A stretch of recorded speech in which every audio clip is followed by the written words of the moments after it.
One of the main beefs that caused an informant tell the most information possible to the police was the beef between Wildman and Skinner.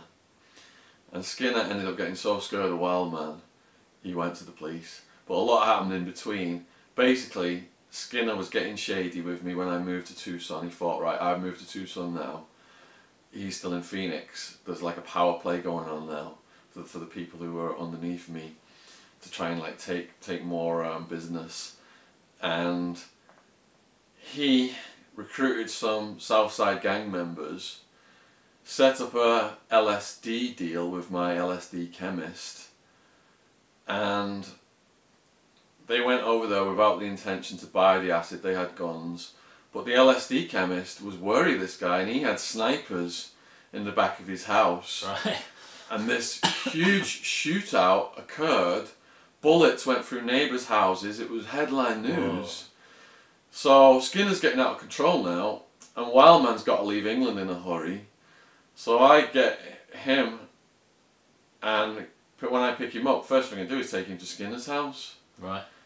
And Skinner sees Wildman, and I can see the fear on his face. But over time what happened was, because Skinner was close to me, and Wildman was close, and I was spending more time with Wildman, Skinner was getting the jealousy thing as well. And he was starting smoking crystal meth, crack, sherm, embalming fluid. So he's on this embalming fluid. Yeah, so he's on this massive, strong drug cocktail that was scrambling his decision-making processes. Yeah. And over a couple of year period where Wildman was in and out of prisons, Skinner, when Wildman was in a prison, launched a firebomb attack on Wild Woman's apartment, who was also dealing for me out of America. Right. Basically, she was near the window when this firebomb came in, Shit. almost set her on fire. Wildman's in prison.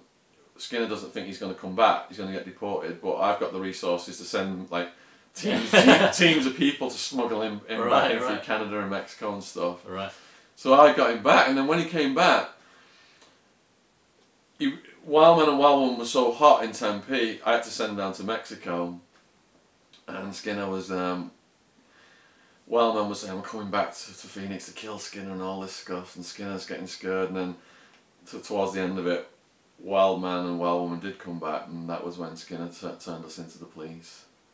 So there was 10 people who turned us into the police, but Skinner gave the most information because he had all the inside information. Yeah, so at the time these are your main people, but was there anybody else like protecting you? Was that? Yeah, I had bouncers, a team of bouncers about 20 strong. Right, right. And you know they were armed, and if there any situations happened at raves, you know you got to have these guys to keep things under control. But at raves, mostly everyone's on ecstasy and just smiling and dancing, having a good time. With the occasional person, for example, I got to one rave. I just picked up Mike Hot Wheels, the DJ, from his villa, Scottsdale Hilton Villa. We showed up in this limo at this rave, and as soon as Mike got out of the car, this guy just walked up to him and punched him in the face and knocked one of his teeth out. What, for no reason? He'd done too much acid. Right. Yeah. So the bouncers had to subdue this guy pretty quickly. He hit a girl as well. Right. But that was extremely rare. I would say the rave scene's probably got the least amount of violence out of any scene that I'm aware of. Well, I suppose the rave scene, the drug is ecstasy, which makes you feel good. Yeah, it just makes you smile and dance. Yeah, exactly. So it's not like anyone's really out there to smash anyone's face. No. Yeah. So so other than these 20 bouncers, you had no affiliations with any other gangs. You were just. Oh yeah, I had protection from the New Mexican Mafia, and that came because we protected this guy called G-Dog from the police one night. Police were chasing him. We were at an apartment party, and a policeman walked in. He says he could smell weed. Yeah. And G-Dog, he goes, "No one move. He's going to get everyone arrested." Yeah. G-Dog just puts his gun at this guy's head and says, "The only one who's not leaving is you, motherfucker," and we all ran off. Fuck. So because we harboured him and protected him after that, there was police helicopters, dogs, everything. Yeah. He had his brothers in the New Mexican Mafia protect me. He says, "Look, because you had my back, me and my brothers have got your back." I didn't know who they were. I was doing business with them for a couple of years, and it was until they were arrested, and all the pictures were on the news, and it showed them all these guys from this house have been going to regularly. You know, these are the New Mexican Mafia. Yeah, most violent, powerful mafia in Arizona, killing witnesses, police, tried to kill judges, tried to kill the head of the prison system. Wow. Yeah, serious. So was there a point maybe afterwards where he was thinking, Jesus, these people I was tangling with, I almost didn't know how dangerous I was being. Again, for that 10-year period I was on drugs or whatever it was, I didn't see the full dangers of what I was doing because I thought I was behaving rationally, and my brain was scrambled. It put a cloud in my head that I didn't know was there. But once you go into the jail, and the cloud lifts, you realise what the cloud was there, and that's when you see all these things and think, Jesus, you know, what have you done in the last 10 years? Yeah, I suppose you're forced. I don't know what the drug scene is like in a prison, but you're forced to not take drugs, right? Well, 90% are shooting up heroin and crystal meth, 2/3 of hepatitis C. So I'm thinking I was a wild and crazy party person. Look at what's going on in here. This is way 10 times crazier than what I was doing. And that's what put me off it. Right, okay. Well, I guess we'll come on to that more in a bit, but I'd just like to talk about how did it all come to an end, I guess? I met a woman, she taught me how to dealing a year before the SWAT team came. And then I was back trading the stock market, enrolled to do Spanish classes in college. May 16th, 2002, bam, door just flies off the hinges and SWAT team came in. Fuck. What was that like? I mean, I guess it's... Yeah, tell me about it from your side. Just to see them all open up with the guns and the masks and everything, the shields. Just see them all open up in front of you, pointing guns at you. And you're thinking, if these guys start shooting now, my life's over in seconds. Yeah. So you almost crap yourself basically and just get on the floor and do what they say very fast. Yeah. It's interesting. I've got a friend, Ben Griffin, who was in the SAS, and now he's got out. He's an anti-war campaigner. Yeah.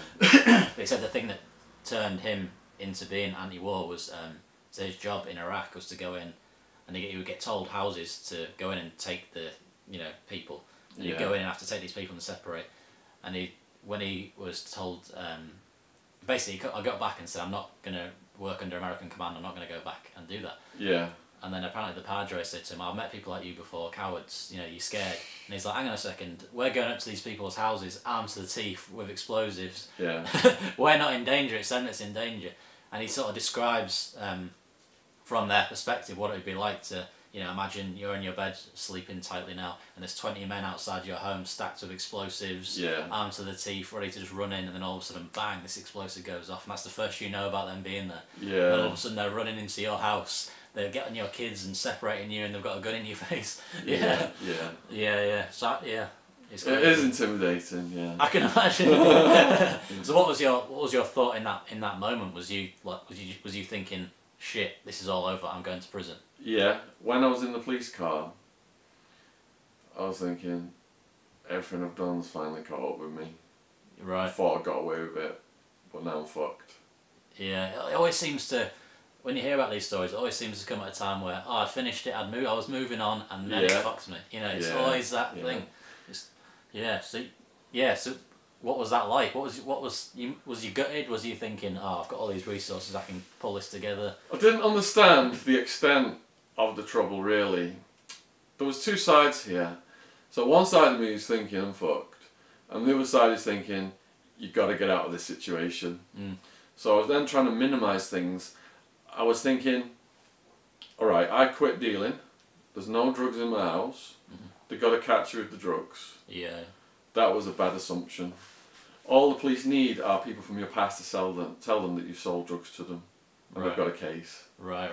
So they try and arrest everyone and get people to witness against you. And in my case, over 100 people arrested, only 4 agreed to witness against me. Right. Which is really good, because in Sammy the Bull's case, 57 were arrested and they all agreed to witness against him. Wow. So my people were really loyal. So I'm trying to minimise it in the beginning, thinking, I can use my money to get a lawyer. I didn't understand that the cops had put a virus in my computer and took all my money. Then I got to turn to my parents, which was They just took your money? Yeah, they take everything, my pension, everything. So then I had to turn to my parents, which was one of my worst fears. Yeah. I had it set up, if I got arrested, my mates have money, going to get a lawyer, but the police arrested all my mates with me. Shit, yeah. So it was heartbreaking to make that call to my parents, because if you don't have a lawyer, if you don't have money, I'd still be in prison. Yeah. Yeah, the American justice system seems so... I mean, I'm not an expert on it, but it just seems like if you've got money, you can get away with stuff. If you haven't, you're fucked. Your sentence is determined by how much money you've got in your lawyers. Yeah, which just doesn't seem in any way just. No, it's not. It's completely corrupt. And they prey on people who've got, from low socioeconomic backgrounds, as fodder for the private prisons and stuff. Yeah, because they're making money. Yeah. So I was going to sort of come on to that, but I guess you've touched on it. It's your parents. So what did your parents think you were doing? Did they have any inkling that you were doing this, or did you just tell them that you was still working in the stocks? My parents would fly out every so many years. And they did fly out when I was living in the $1 million house on the side of the mountain. Yeah. And I sat there on my computer trading the stock market, showing them what I was doing. Yeah. They saw what I was doing. Take them out to all these restaurants. You know, the closest restaurant to my house in that area of the mountains was Anthony's in the Catalinas, where bottles of wine were up to $25,000 per bottle. Oh my god. Yeah. So I'm saying to my dad, get any bottle you want, but make it a cheap one. Yeah. Don't spend more than 500. Right. So I was trying to absolve my sins by spoiling them with nice meals and showing off with my money and stuff like that. And I was still demented because of taking all the drugs. I wasn't making the right decisions, and it's really sad because they didn't know what I was doing, and when they did finally find out, it just really broke everybody's hearts. Yeah, and this is what I tell the school kids, is if you're thinking about getting involved in drugs, at the end of the day, it was my parents who had my back. Yeah. They could have turned away, and look at the hurt I put them through, the people who stood up for me the most. Yeah. It's a really horrible feeling. Yeah, that's a really good life lesson. I found that the one person that's always there for you is your mum. Or Exactly. Yeah, in my case I don't speak to my dad, but my mum is just, no matter what my mum's going through, or she's continuously there, you know, she'll just pull out all the stops to help you out. I think that's a good thing to learn, because I think especially when I was younger, you know, I wasn't necessarily the best son. I used to go away and not speak to her mum for months at a time. Yeah. Just do the cursory ring her, oh yeah, I'm fine, don't worry about it. Yeah. But when all the chips are down, it's them that are actually there, and you don't realise that until you're older, I don't think. And my mum read a sensationalist story about me in the Phoenix New Times, English Shaun's Evil Empire, and she had a nervous breakdown over that. Oh man. And my sister had to have counselling, and even my dad, I could just see when they visited me, you could see the pain on their faces, and it's almost like I could still see that pain on their faces. Yeah. But they like that I'm doing the talks to the kids. Yeah. Well, I guess we'll come on to that more afterwards. But so you've just been arrested. You're in the van, and I guess the next stage is. So is it like a holding prison or something you go to first? I went to Tempe police station first, and I had my own cell for most of it. They did put someone in with me for a bit. But then you go to the holding cells in Sheriff Joe Arpaio's regime, which is like a horseshoe formation of cells. Right. It's subterranean, so there's no sunlight, and it takes days to go through these cells to see a judge. And all the new arrestees are in there. People are drunk, people are high, people have been tasered by the police or beat up by the police. Rival gang members, there's fights breaking out, there's blood all over the walls. Everyone's just in there like a sardine. You can barely move. The only place you could really sit is near the toilet, and then some guy takes a crap and the whole room just stinks. And there's people sleeping like under the bunks, and there are people lined up on the bunks, and if people really act up, the guards run in, drag the person out and stick them in what's called a restraint chair. It's like a tilted back black chair, looks like a medieval torture device. They strap you in there and put a spit hood over your head.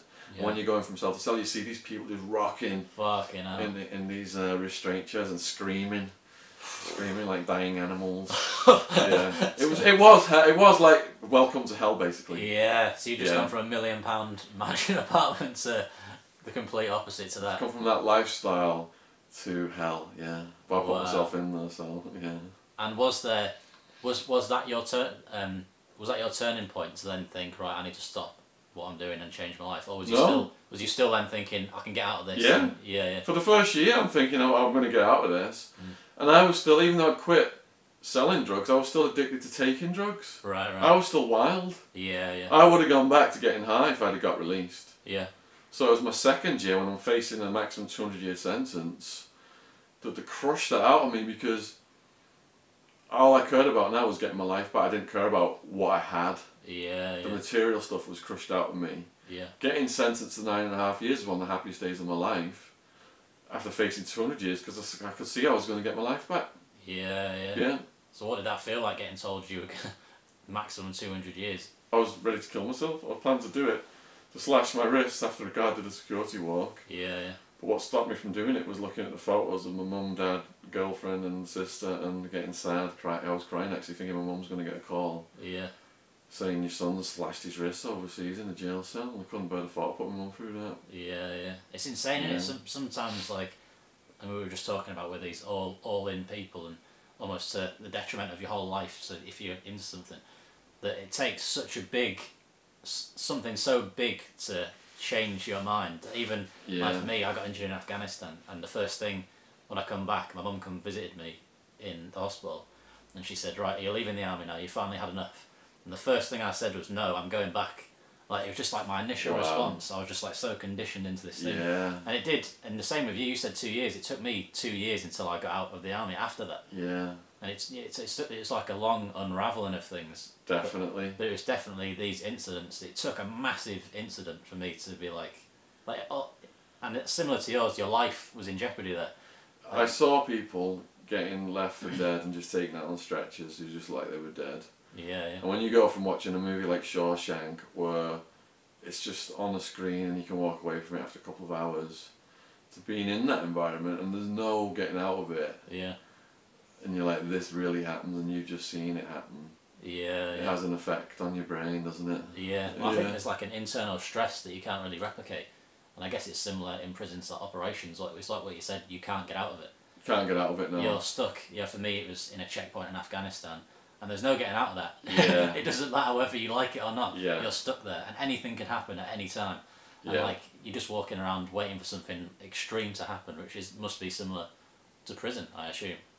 Yeah, I mean, I put myself in prison through my crime, so that's the difference between me and you. Yeah. Some people call me out saying, you put yourself in there, you know, you're not a soldier. But there are parallels of that enclosed, confined environment where life and death is on the line. Yeah, I'm not like yeah, it's just very comparable. Yeah, I'm not saying one is better than the other, or it just is the fact that that's there are similarities there with the stress levels and the impact on, you know, your mental impact. I mean, to this day, I prefer to sit with my back against the wall in a restaurant. Yeah. Because my adrenaline was going non-stop. Yeah. And in the beginning, it puts a look of shock on your face. Yeah. But after 6 months, you've got dead eyes. Yeah. Because you can't show any emotion. Yeah, after my first tour of Afghanistan, I come back and my mum said, "Your eyes look dead." Yeah.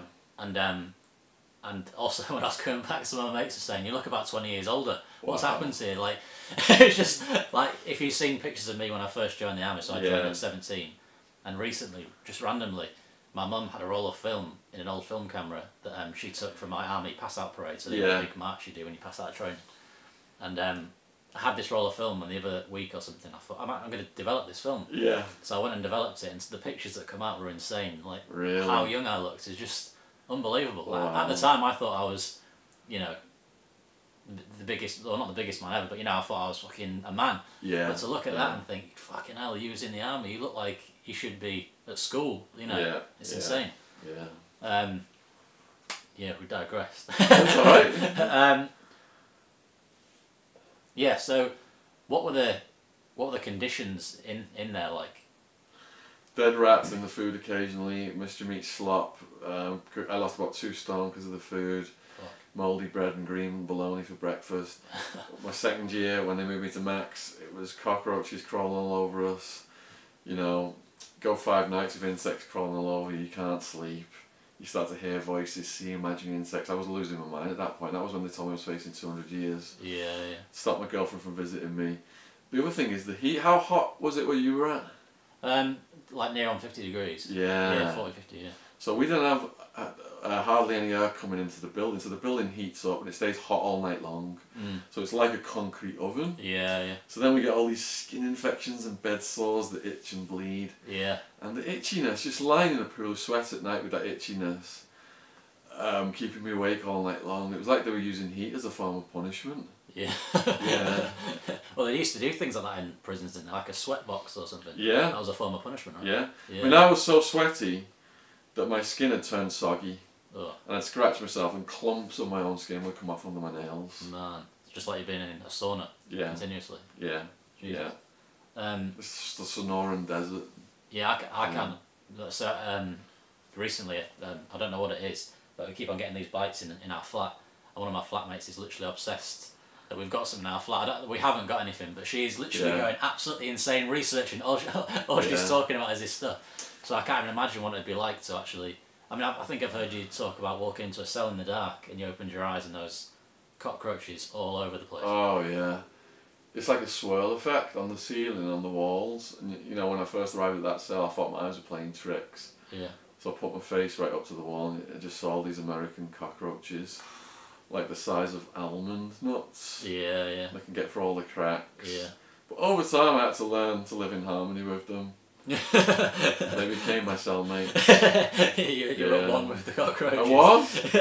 A toothpaste sealed cracks, but then they get under the door or get moved to a different cell, and they'd still be coming in. And you learn all the habits, you know, like they'd lay like a little piece of a worm full of the eggs under your bunk, and if you didn't catch it, all the babies would come out onto your bunk. Yeah, yeah. If you tried to drown them, they'd pretend like they were drowned like this, but they just hold oxygen to themselves. Yeah. And if you stood on them, they would be flat, and then an hour later I'd look over and it'd be like recomposing and it'd just walk off. Well, they say like cockroaches basically survive anything, don't they? Yeah. They'd survive like a nuclear war. I believe they would. Yeah, Yeah. yeah. So even that is like given. I mean, it's not just the stress of like violence from an outside source, just the stress of having these cockroaches attacking you and having the stress of being in this hot environment. That's all just adding up and adding up. You have a right not to live in an insect-infested environment. You have a right to some air conditioning, to some sunlight, and to go out and get some fresh air. You have a right to so many calories of food. All these things were a massive violation. Worst thing that was the guards murdering mentally ill prisoners. Yeah, what was that? Veterans. Yeah. I've got a video on my YouTube channel right now of the guards murdering Marty Atencio. Came back from the war in the Middle East. He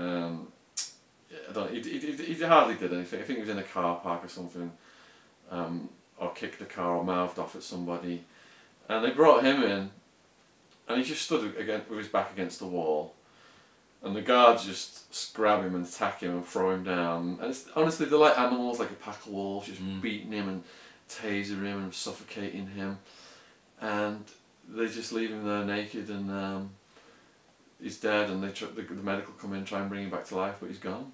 Fucking hell. Yeah. And that was common? That jail paid out, by the time I was released, 50 million in compensation to people who died in that jail for various means. Fucking Multiple people had been murdered by the guards. Yeah. And the boss of the jail, afterwards, some of those guards were found guilty in federal court of murdering those prisoners. The boss of the jail gave them promotions and pay rises afterwards. Wow. Didn't care. He's like, I'm toughest sheriff in America. I back up my men. Jesus. Yeah. And what was the sort of outside reaction to that? People loved the sheriff for many years because the media led people to believe prisoners are pedos, murderers, rapists, serial killers by focusing on extreme crimes. Yeah. When the war on drugs was ramped up and private prisons started to get 50,000 plus a year of taxpayers' money, the highest arrest category in America one of them became weed possession, kids with weed, mostly young people with weed. All about filling these prisons up. So the average arrestee was a black kid or a Mexican kid with a little bit of weed. Yeah, and how long were they getting for that? 2 to 5 years. Jesus. It's been decriminalised now in Arizona. That's not the government, that's the people. People have voted for it because they're sick of all this stuff going on. Yeah. So people did support the sheriff, but now there's a backlash against mass incarceration for low-level drug use. And people are sick of people like this sheriff, and he got kicked out of the last election. Right. Big time racist. He got convicted in court, found guilty this year of contempt of court for racial profiling. Right. He was looking at spending 6 months in his own jail. Shit. He wouldn't have survived that, surely. No, he wouldn't. But Donald Trump pardoned him, and now he's running for Senate. No. I don't know if you saw that Sacha Baron, is that his name? Sacha Baron Cohen. Sacha Baron Cohen. Yeah. The video that went viral recently where he's got the sheriff... Who is America? ...talking about giving Donald Trump a blowjob. That was the boss of the jail. No way. Yes. I'll have to go back and check that out, because I've seen a few of the clips, I've not seen the whole episode. That was the boss of the jail where I was housed, Sheriff Joe Arpaio. Wow. Sacha Baron Cohen tricked him into saying, I'm going to get a blowjob off Donald Trump or something like that. That secretly make you feel like, yeah, fuck you. Yeah, so there was a point where you moved from that holding cell to a supermax. And I guess we were kind of confused that was a supermax and not. But so what was that like? And I guess what was the first day like? 'Cause that for me, like prison would be like my worst nightmare, to be trapped inside somewhere where you can't get out of, surrounded by people that you. I guess the scarier thing is it's all right if you know someone can beat you up or something, that's fine. Yeah. But if you don't know what they're gonna do, that's the most scary thing, I think, or the most troubling thing. So to be locked in with hundreds of people that you don't know what they're gonna do next, or who's who. What was that like? Are you asking me what my first day was like in Supermax? Yeah, yeah. Alright, so I ended up in Supermax in my 3rd year of incarceration. Well, I suppose actually maybe we should go back and speak about why you ended up in Supermax. I ended up in Supermax because I had a 9.5-year sentence, and the prosecutor put it down as 34 years on the paperwork to the prison system. Right. I hadn't cooperated with the prosecutor, so she pulled out every dirty trick in the book on me throughout my remand period. Right. Doubled my bail, moved me over to maximum security, stopped my girlfriend from visiting me, who was my lifeline, by criminalising her. And then the final farewell was she put my sentence down as 34 years on the paperwork to the prison system.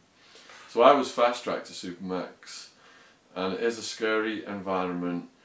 My neighbour was a serial killer, and my cellmate was a Satanist with an inverted satanic pentagram on his forehead, in for murder, part of a cult that were drinking blood and doing human sacrifice. Fucking hell. Yeah. And what did you do when you went in the cell? Just alright?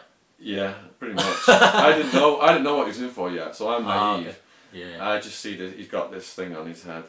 And I'm thinking his institutional score was 5.5, which is the highest risk category possible in the Arizona Department of Corrections system. What's an institutional score? Like danger and escape risk and stuff like that, and violence and murder, things like that. Going to get 5.5 like that. And what, they had that written on them or something? No, he had it on his ID or something like that. Yeah. Right. Yeah. So he was a 5.5. Right. So he had a book about Leonardo da Vinci, and he gave it me, and we discussed it. I didn't have any problems with him. Yeah. And he got moved out, and it took a few months for me to get moved to medium security where I should have been in the first place. And that's when they moved me to medium security, they took me to a cell with a serial home invader torturer as my cellmate. The guard must have been trying to amuse himself that day. And this guy was breaking people's houses with hammers, tying drug dealers up with duct tape and smashing hammers into the kneecaps and putting knives to the eyeballs. And Jesus. so this was my new cellmate. Yeah. So if he was doing drug dealers, you would have been like his prime. But, yeah, he said that to me. Really? He said, I prey on people like you. If I'd have met you outside of prison, I'd have had you. Fucking hell. Yeah, and his welcoming statement was, I've got a padlock in a sock, I can smash your brains in while you sleep, I'll kill you whenever I want, basically.